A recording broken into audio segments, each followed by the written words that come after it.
So thank you again for joining the New York City Committee for NYCGPA, and we're presenting a testing and compliance webinar. And let me just share my screen, hold on.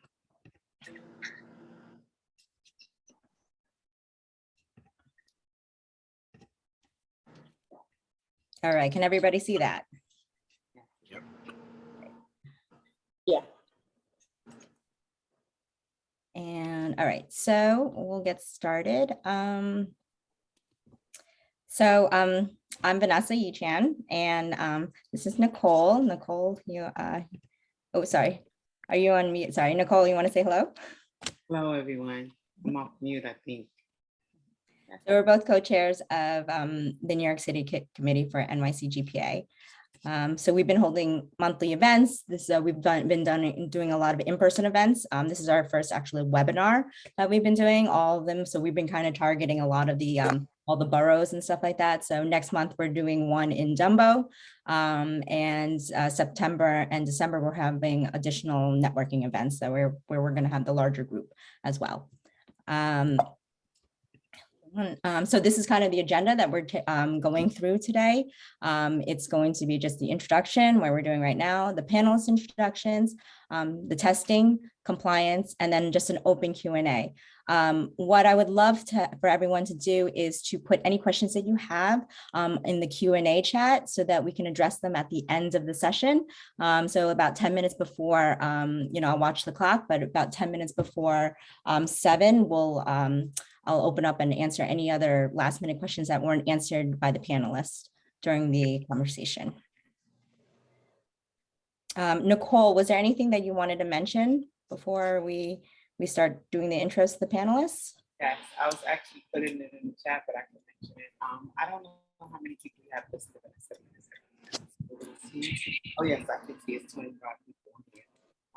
I'm not sure if you guys are members of the Growers and Processors Association, but if you're not, if you are, just put a thumbs up in the chat so we can know who's members, and if you're not, we're gonna put links into the chat in order for you to join and become a member. And the benefits of being a member of the New York Growers and Processors Association, we want to put emphasis on certain events that we will have, because the objective is to get members to join the organization and to give information when it comes to cannabis in New York. And just to let you know, this is being recorded right now, and the link will be shared up on YouTube afterwards for all the NYCGPA members. All right. So right now we're going to start introducing the panelists. We're going to start with Ed. Ed, if you want to do a little intro on who you are and what your company does. Oh, hold on one second. You're on mute. Hi, my name is Ed Lukaszek. I've been running Biotrax laboratories for 26 years now. It's been a fun journey. It's always changing, always challenging, and I just love what I do. And I see this new realm of coming through, and everything I do, it's all about being safe, have safety involved, and make sure things are done right. No, corners are cut, and help the people, help the growers, because as I help the growers, I help the processors and the people making lotions, potions, drinks, gummy bears, edibles, cookies.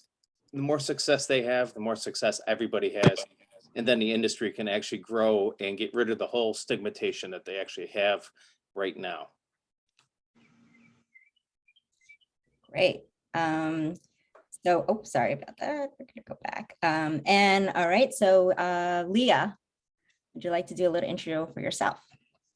Hi, yes. My name's Leah. I'm the lab manager for Talon Analytical. We're a medical cannabis testing lab located in New Hyde Park, New York.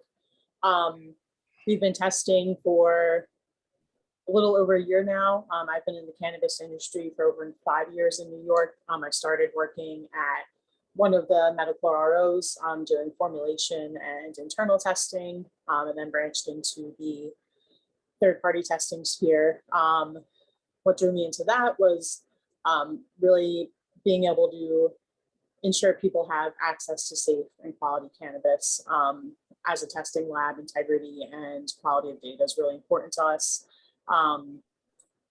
So to echo kind of what Ed said, you know, we're all about public health and safety and trying to support the growers and processors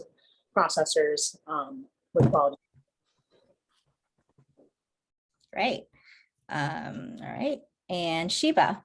So this is Sheba Statham Advising Services, and she's on compliance and risk and she's a consultant for cannabis. Yes, hi everyone. I've been in this space since 2015. I started with the state of Nevada as part of the regulatory team for medical marijuana when it was officially opening. And 2.5 years in, I went to work for one of the vertically integrated, publicly traded organizations. And I've just been out on the industry side of things since late 2017.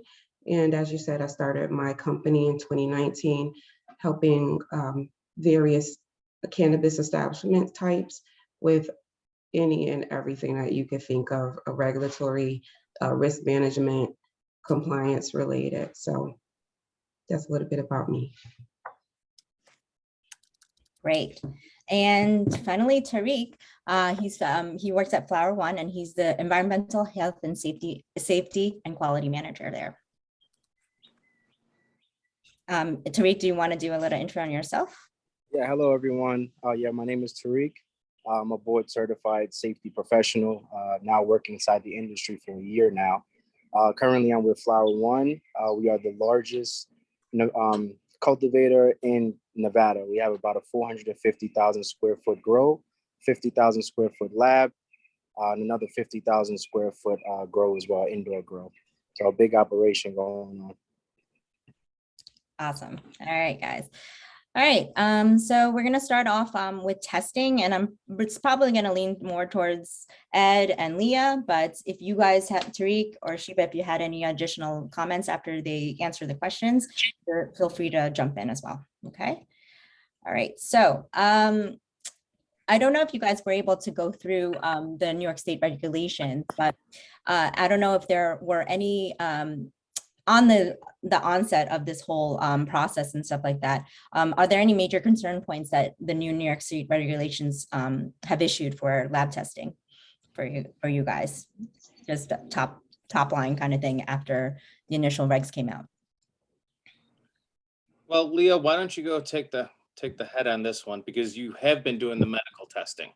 We aren't a medical tester. We're coming in from a hemp testing aspect. So I'd like to see how they line up with what the medical regulations are. Sure. So one thing that was a big change was the institution of the sampling agencies. Right now, in the medical testing sphere, our clients take their own samples and deliver them to us. With the new regulations, they're expecting there to be third-party samplers that will also be transporting the samples to the labs. So that'll be a big change. And then also, there's a few additional types of testing that they're adding on currently in the medical market. They don't test for residual solvents or Staph E. coli, which is a new organism that we've heard they're looking to add. And then they're also adding on foreign matter testing and water activity testing, which are just, additional types of testing that is not familiar to the medical market. They are very common testing that's required in a lot of other states. So I would say we weren't so surprised by seeing that, but it will be an adjustment, I think, for the New York testing market.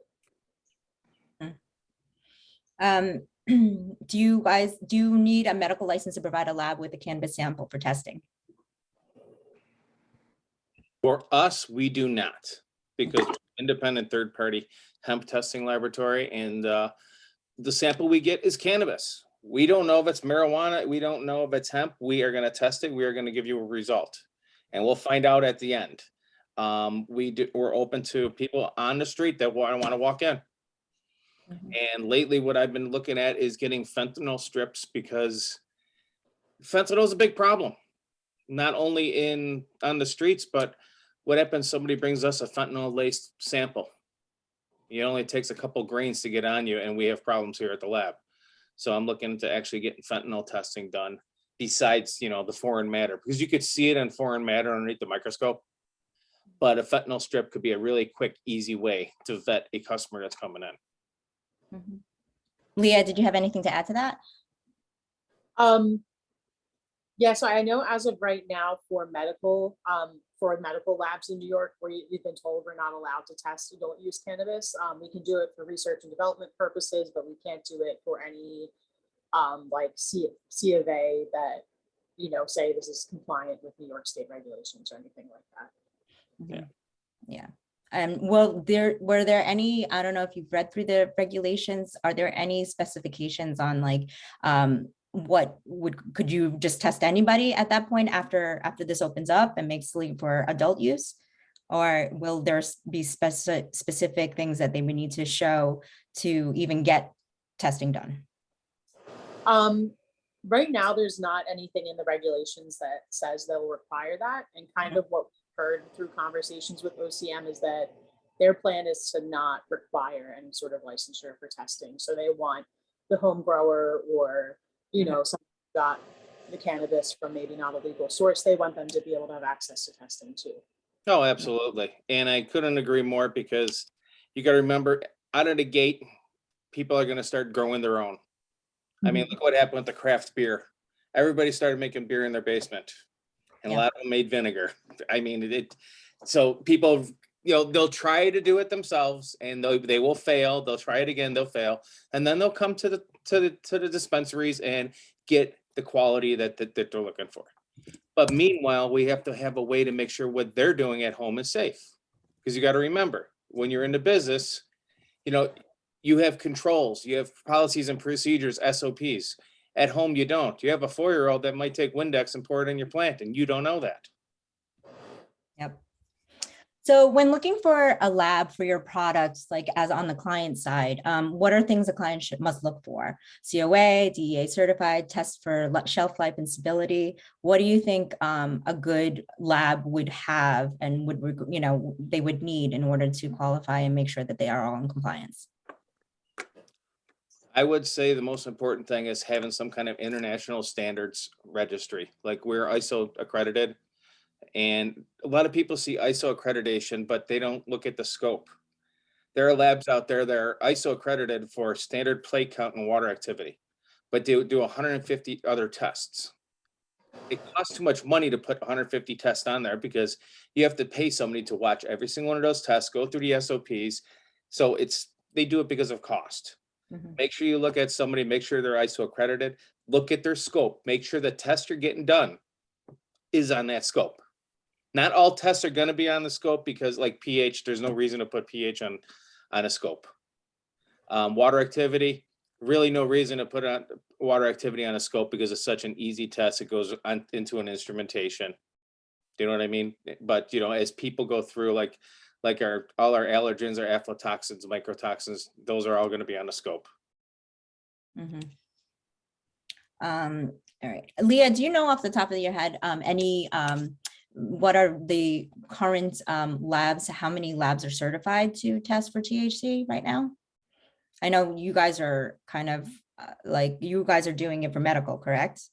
Yeah, correct. So for medical labs, there's 3 labs that are fully licensed to do the medical marijuana C of A. I think there's 4 labs that are licensed for like the THC potency testing.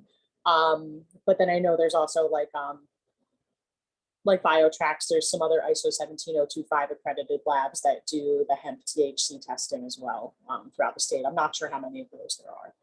I think there's 2 on the USDA website. Myself and somebody downstate in the Hudson Valley. Okay, right. So how can a client be sure their results are accurate? So I think looking out for, that's what I'm saying. Like, what should they be receiving? So like Ed mentioned, the ISO accreditation is big, because that ensures that there's certain quality checks in place in the testing process to ensure you're getting accurate results. Another good thing you could ask for is proficiency testing results. So proficiency testing is when labs buy samples from a program that create standard samples that are certified to be, exactly 20% THC, the lab tests that, not knowing what the percentage is supposed to be, and they report that result to a third party, and that kind of tells you whether or not the testing is accurate compared to other labs throughout the country or in the state. All right. Yeah, those. That's absolutely true. And another thing is, if anybody calls us and says, we'd like to see the raw data for our test results, I'll give you the raw data package. A lot of other labs won't do that. I have nothing to hide. I will give you the raw data package. I will show you our standards on the HPLC. You'll see the curve. You'll see the R squared at 0.99997 or better. I mean, it's just, and that's a way you can really vet, if the lab's actually doing things correctly. Because every time you change a mobile phase on an HPLC, you change a column guard, HPLC water, you change any of those, it's not the same, even though it's the same lot. So every time you change that, something's going to change a little bit inside the machine. So you have to be running those standards to make sure everything's, copacetic and everything's actually checking out the way it should be. Mhm. A lot of people take shortcuts, and those people aren't in the industry anymore because they got caught, changing on a column and never putting in new standards. Well, everything goes down to that, and we'll send a data package along with it. You could look at it and say, wow, they did 5, 10, 20, 30, 50 milligrams. And, you have the whole R squared line, your linears are perfect. And you're like, okay, now I could trust this. And it has a date and time when it was done and who did it. Mhm. So, it's being done at least every quarter and not once a year, once every 2 years. Thanks. So what is the average cost for a basic potency test, and how much flour is required to perform a potency test? Well, ours is $50, and we would like to have 2 or 3 grams. We'd like to have a whole bud and make sure we test the whole bud, because that's what you're going to be selling. So let us break it down. Let us take this, we're going to homogenize a sample here. This way you're not cherry picking something. Mhm. Leah, or what about your company? Yeah, I agree. Our testing's like between $50 to $75, depending on turnaround time. And then same thing, we require about 2 to 3 grams, and agree, we prefer that it's whole bud, not ground flour. How long would it take to test a sample? We can do as quick as 3-day. Our standard turnaround time's a week. We could, if ours is dry, ready to roll, we could actually get it done in 24 hours. Mhm. Most of the time it's 2 to 3 days. Okay. And then typically, how are the test results given to the client? I think Leah has a website that they have to get theirs off of, right? You have a portal. We have a portal, or we also can send like PDF email results if that's easier for the client. Yeah, ours goes all by PDF results. And the thing is what I noticed, a lot of these companies are going to this QR code stuff. I'm also an Apple developer, so I know how to hack. The only way you know how to do things is by knowing how to hack. Those QR codes are hackable, people. They really are. I hate to say it. I know New York State wants to put it on everything. Anytime it points to a website, it could be a false website. Mhm. You know what I mean? And you don't know the redirect. Yeah, I believe some of the packaging is we're gonna for the regs will to limit some of the packaging, they were putting on QR codes on them, and I know that but I think New York might be limiting that and changing that up a little bit, because they're going to be requiring not just QR codes but actual text just a little bit on some of the stuff. But something has to be done, even if it's just a number and you have to go to a certain website like New York State's website and type in a certain number. Right. And the QR code could be given that number, but I see so many things where I scan them and suddenly it's jumping from one website to another website, and then it goes to tiny URL. If anybody in this place knows, tiny URL is like the worst place to be if you're on the internet. Yeah. So, yeah, and so what tests are generally required for retail distribution? So I know that I don't know if it's different for CBD, but THC for like Leah, for medical, like what in your experience, what would be required for retail distribution, and what kind of tests they would need? for that? I think everybody's going with what Oregon and California is doing. They're doing the potency analysis. They are doing the residual solvents, your pesticides, your herbicides, heavy metals.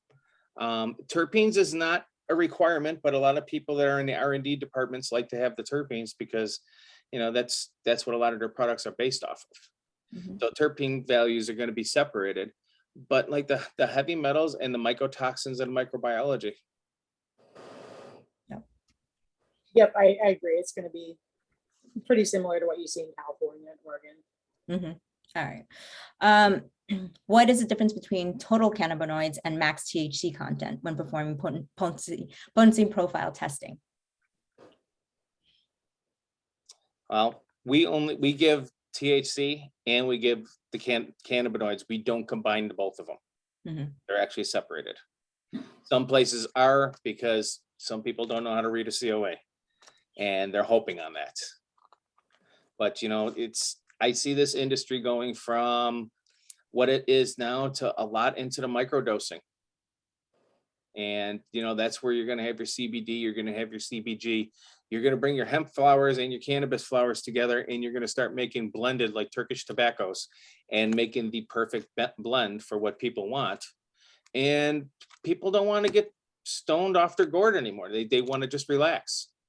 And with the myriad of different strains out there, oh my gosh, we just got 10 strains in today. Every single one has its own little profile to it. It's amazing. So, you know, we separate the two. They are never combined together. Mhm.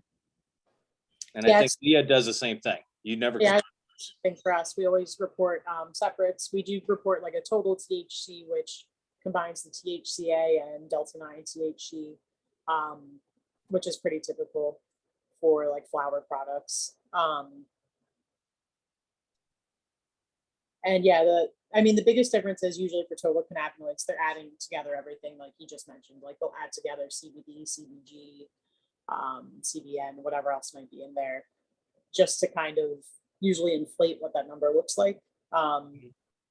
But it tells you a lot more about the product to have it separated out. Mhm. Okay. So in your opinion, is it ethical, legal for retail establishments to list the cannabinoid percentage as a THC content percentage on their retail packaging for flower concentrates? You know, I guess probably just to increase price point and demands of probably, but you know, I guess this is all marketing. Yeah, I mean, I would say it's not, that's a bit of mislabeling since it's not really your THC content. And also the different cannabinoids have different effects. So you're kind of selling something to somebody and they're expecting one thing, but they're getting something else. Right. Yeah. Okay. Thank you guys. So this is kind of like the testing portion and then we're going to jump onto compliance, but you guys can stay on just so that at the end we'll just do a little Q&A if anybody has additional questions. Oh, one thing before we get into compliance. Of course. The big thing in the hemp industry was the measurement of uncertainty of tests. That is basically your plus or minus what your test value is, or if you're into football betting, your over under, you know, how much close to the game you get. Make sure you look at that in the laboratories. A lot of laboratories are going to have a measurement of uncertainty at 12, 15, maybe even 20%. We had one out of Oregon. It was had a 15% measurement of uncertainty. Ours is 5%. The lower percentage point is the more accurate your testing is. And I know Leah's is probably right around 5% because she's an ISO accredited lab too. We don't accept anything but, you know, 95% or greater. All right. Thank you very much, Ed. All right, so let's move on to compliance. And Sheba and Tariq can, we only have, so basically just I forgot to mention in the beginning, these questions were cultivated from like, just from the NYCGPA group. So these are just questions that the general group had for you guys. So we just compiled that and kind of going through this now. So we'll start off. What's important to keep in mind as a compliance manager? Tariq, you want to start off with this or? Yeah, I can start off with that. You're kind of in this role. You know what? the first thing to keep in mind with compliance is to recognize that compliance is actually the base level, right? It's the minimum that you need to operate in business, or, to stay, in good faith with the government, basically, right? But we have to look further than compliance most of the time, right? So that's the one thing I would say to just keep in mind, that it's the minimum. You can always go above it. Agreed. And so in addition to that, just on a practicality basis for day in and day out operations, my top things that I would say as a compliance manager that you have to keep in mind is that you need to be flexible, because situations are going to arise every day. You don't know what it's going to be. It's going to be different. It has been for me since I've been in this industry. No 2 days have been the same. So you have to be able to resolve it or quickly provide a resolution or a compliant resolution for your organization. The other thing is to make sure that you have good organization and time management skills, because you have to prioritize things that have to be done that fall outside of the things that just occur in the industry. So like you have mandatory reporting requirements, you have physical inventory requirements, you have to file your taxes just like any other organization would do. So you need to make sure you stay on top of those things, because those things can also bring the government officials in to your facility, and you don't want that. The other main thing is to know your regulations or have those references on hand, because people are going to ask you, can you show me where it is in the law? And you need to either know it or be able to provide that to them.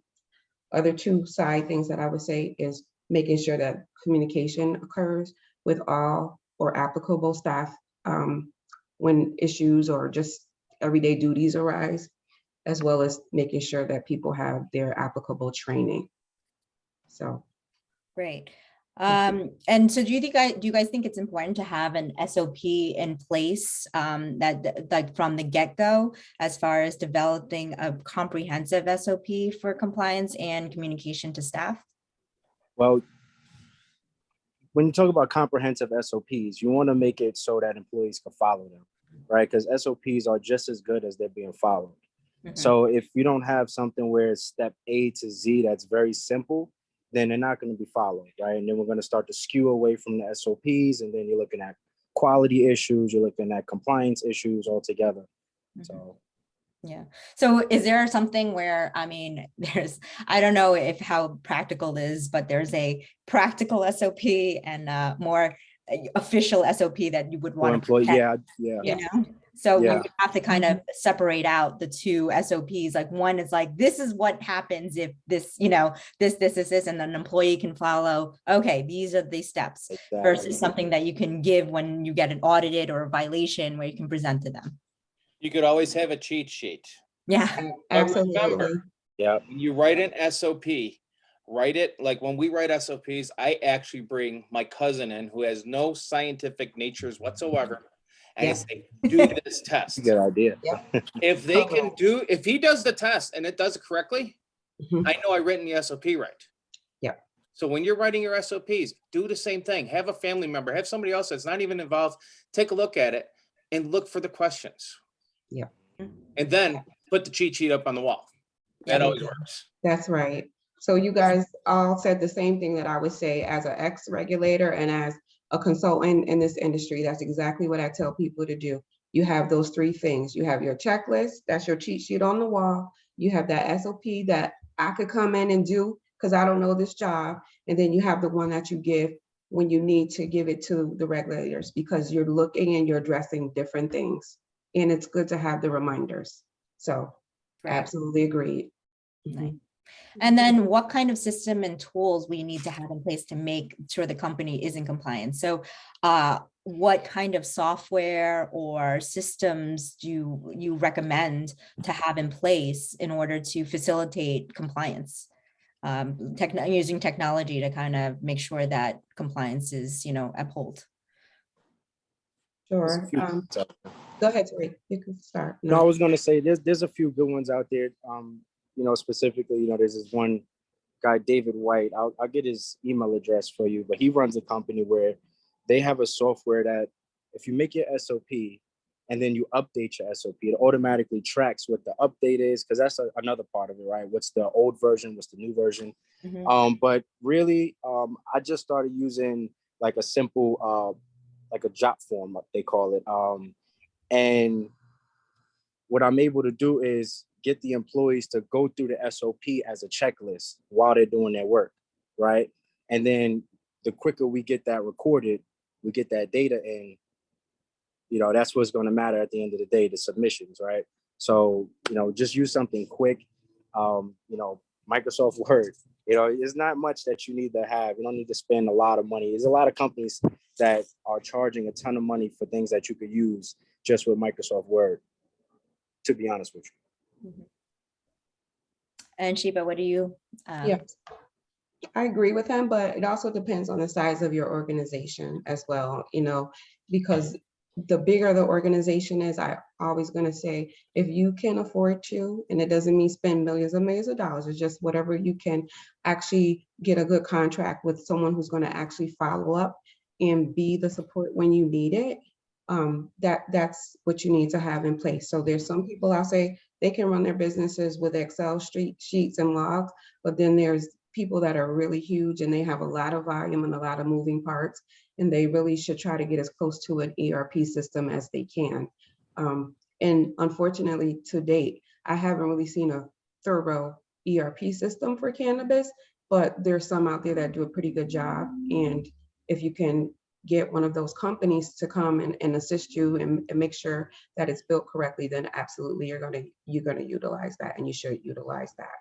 The other thing I would say is if your state mandates that you use their tracking system, you need to have somebody who understands that, not just put it in because you have to, and then nobody on the team knows how to utilize it, because it can make or break an inspection or audit.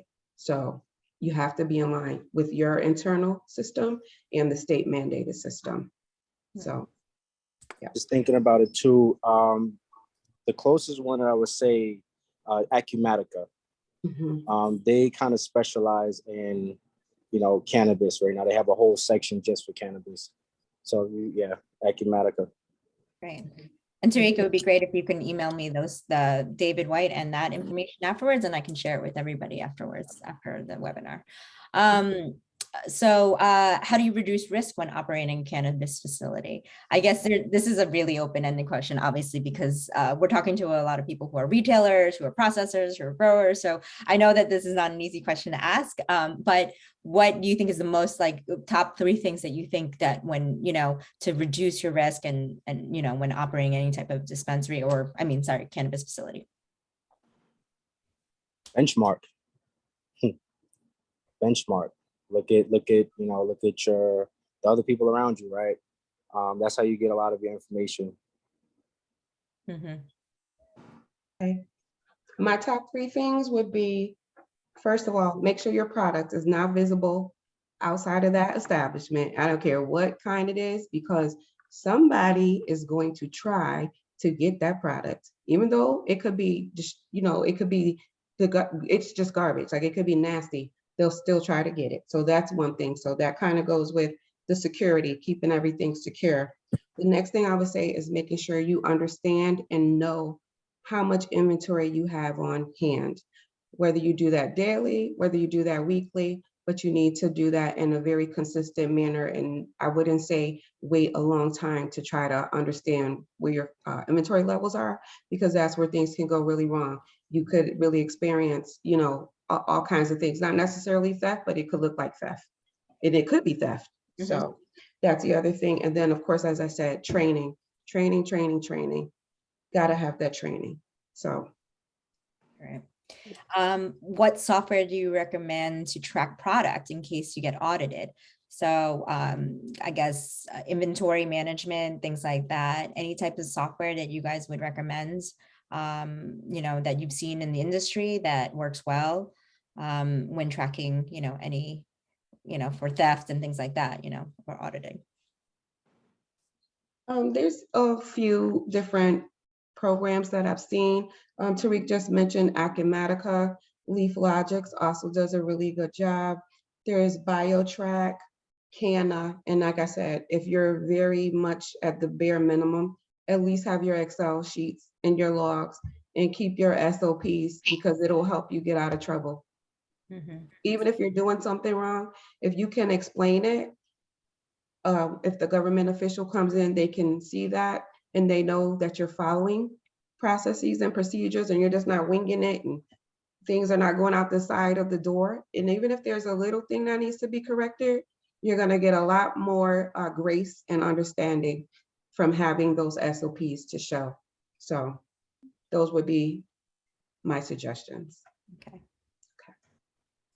Were there, and as far as with that, how would someone get flagged and audited, or by, how would you handle and respond to and oversee the full cycle of a violation or allegation of non-compliance? Like, well, number one, how would someone get even caught? Like, what would they have to do that would be so, is it something where, since New York is going to be kind of new with this and stuff like that, is it typically where, state regulators are coming in to, like, how would they even find out and things like that? And then how would you comply and respond to it and handle it? Oh gosh, this is a loaded question, and not in that sense. You can get a violation or an allegation of non-compliance from anything for everything. I could walk past your facility and say, I smell weed coming out, and guess what? Now you're getting an investigation and they have to come out, and every state will have a time frame that they have to respond to that complaint within, but they will be at your door. That could be one way. You could get a deficiency, like you said, if a regulator comes on site and they see anything in the regulations from A to Z. It could be anything.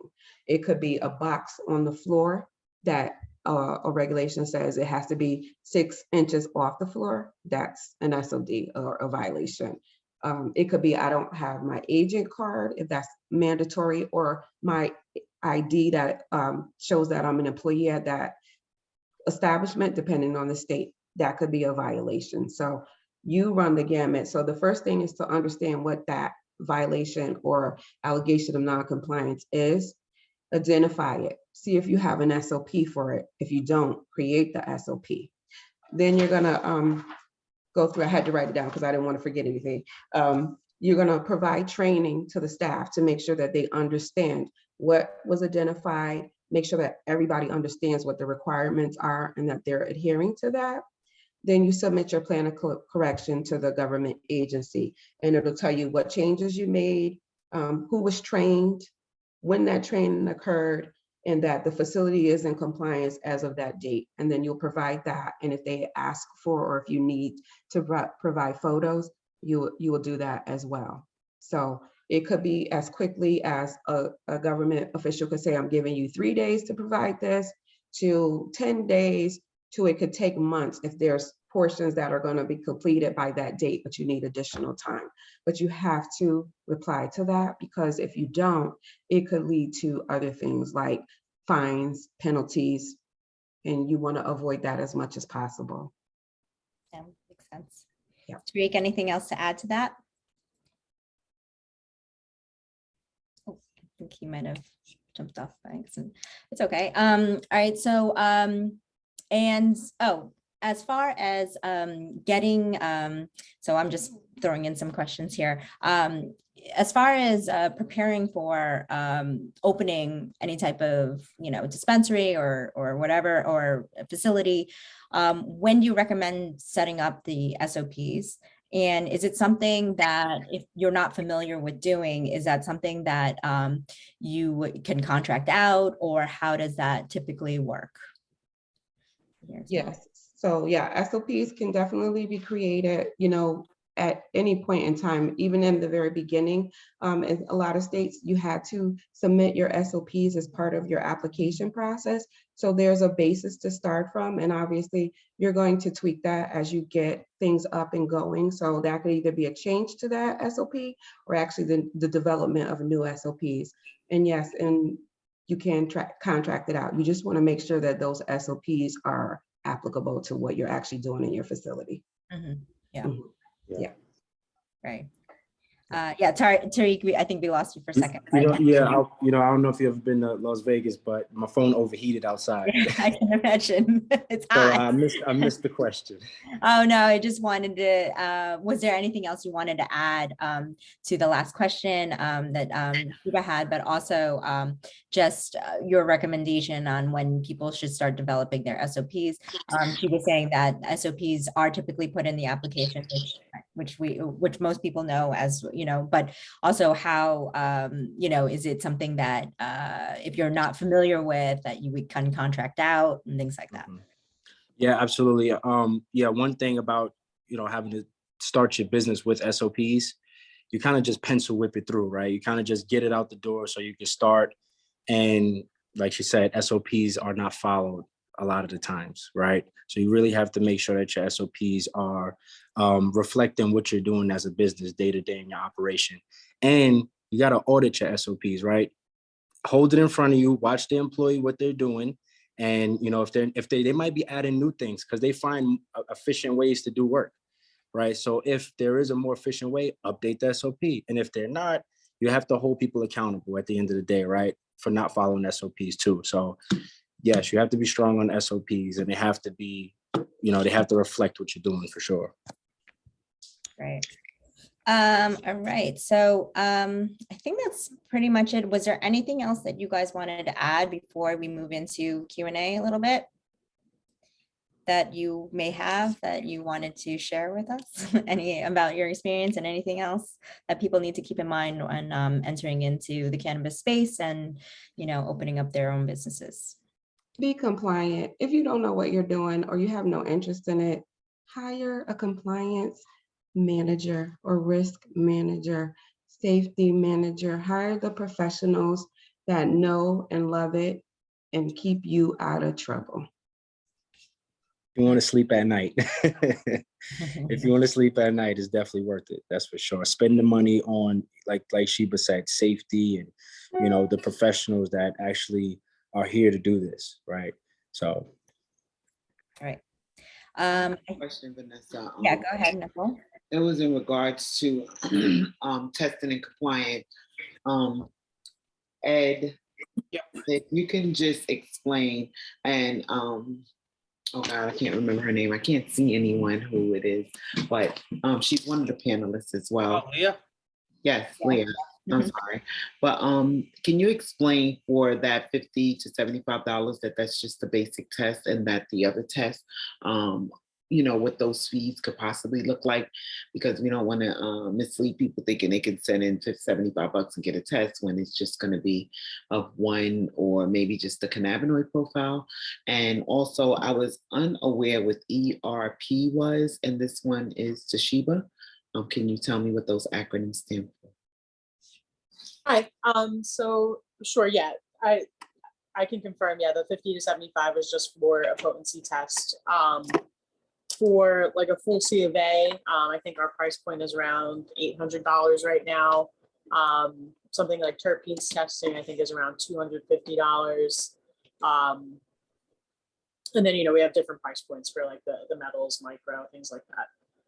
Yeah, but a full compliance test with all the, mycotoxins and, heavy metals and pesticides and things, it's about $800, right? Yeah, anywhere between $650 to $900. And the thing is, if like you get into the pesticides, you have New Jersey pesticide panel, you have an Oregon pesticide panel, you have a California pesticide panel, Washington State pesticide panel. Which ones New York State have, we don't know yet. So when we know exactly what it is, we can actually put our price points better. Heavy metals are usually anywhere between 120 to 180. It's anywhere between the six to 900 is usually a fair price. Okay, I'm aware. I just wanted everyone else to know. Yeah, we're just answering questions now at So, that. So yeah, the other thing was that I wanted to speak about was I appreciate the cheat sheet kind of method for the SOPs, and actually what Ed said about testing a family member. And then if Sheba could explain to me what the acronyms of ERP was. Absolutely. ERP is enterprise resource planning. I'm trying to say it all together. And that terminology probably became very common back in the early 2000s when people started to employ systems like PeopleSoft and Oracle and SAP, but it just means an integrated platform where all of the business organizations functions are seen, and anybody in any part of the organization can see that information, all the same information. So that's what it is. Thank you. You're welcome. And one more question for Leah and Ed. Would the $600 and $900 include terpene testing, or would that be an additional cost? It would be additional because it's not actually a required test. Yeah, same for us. All right. Any other questions? Hold I had on. one other question. I'm sorry. That's Go ahead. Is there any way you guys will give instructions on how to read the COAs to people that are interested? It's probably a two-part question. And if, once the regs are out, would a person have to be licensed in either adult use cannabis, adult use hemp, or any of that in order to get these tests? And are these tests open to just any and everyone right now for you, Ed? I know Leah said something different. Leah is under the gun because she's under the ELAP medical marijuana system. So she has to wait until it opens up for the rest. We're a third party, and since we're a hemp lab, we could do that. We could actually test anybody's stuff off the street because there's no regulation saying that you have to have a license to come in here. Thank you. Actually, they don't have any regulations at all yet. Everything is still in the focus group. Yeah. But once the regulations come out, would you be able to test anything off the street? Oh, I'm sure, because there's gonna a lot of people are gonna start growing at home. Yeah. And then one question we had from the Q&A was, what is the cost and quantity needed to test potency of edibles, assuming you guys test edibles or will be? I would like to have at least 1 or 2 servings. Okay.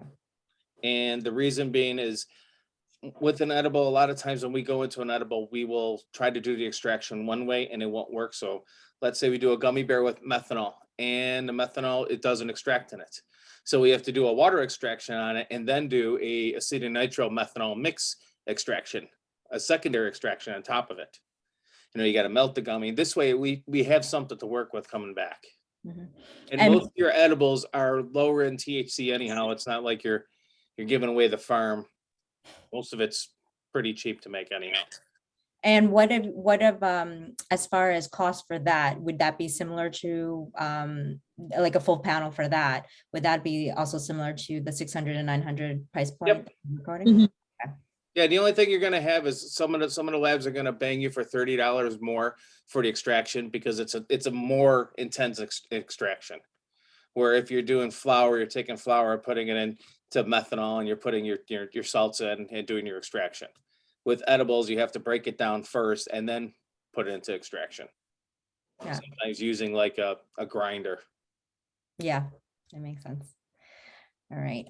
Anybody else have any other questions? I know that we've been answering a few that were coming up in the chat and the Q&A. Anybody else have any other questions? Nicole, did you have any? No, they kind of covered everything that I had and that I thought maybe people were interested in. Okay, great. Well, wait, I'm sorry. okay. I keep looking at my notes and seeing something. So I know that they talked, Sheba talked about not visible product. How do you do that? Is that it? So when you said not visible security and inventory, when the products are not visible, you meaning for the dispensary, how would someone other than the trail cameras, because I'm a farmer, so how would we kind of do that security other than the trail cameras? Is it another way? Because you wouldn't see the product maybe from the road, but if you could, do you have any ways that you know of as far as your compliance goes? Most people, if they don't have, like if it's a cultivation, right, they'll have the fences so high and the blockage so you can't see it. Obviously in the dispensary, Or if you're in a production building, you might have a facility where, like, if you have glass doors or windows, it's blacked out, right? With some type of actually secure film. So that would be my recommendation, like use what's going to be the most economic, but obviously the most secure type of medium to keep people from seeing it. Labs usually the same thing. They're usually in a building where they have extra, like a blackout or some type of screening that'll keep people from seeing inside. Okay. All right. Well, thank you everyone for your help, all the panelists. Thank you so much. I just left up the panelists' contact information so that you guys can reach out to them in case you guys have any other additional questions. But I know that Tariq, we had 2 things that we wanted to follow up. So I'll send that along to everybody after the webinar is over, and we will be posting this and sending it out to everyone on NYCGPA on the Slack probably once it's over.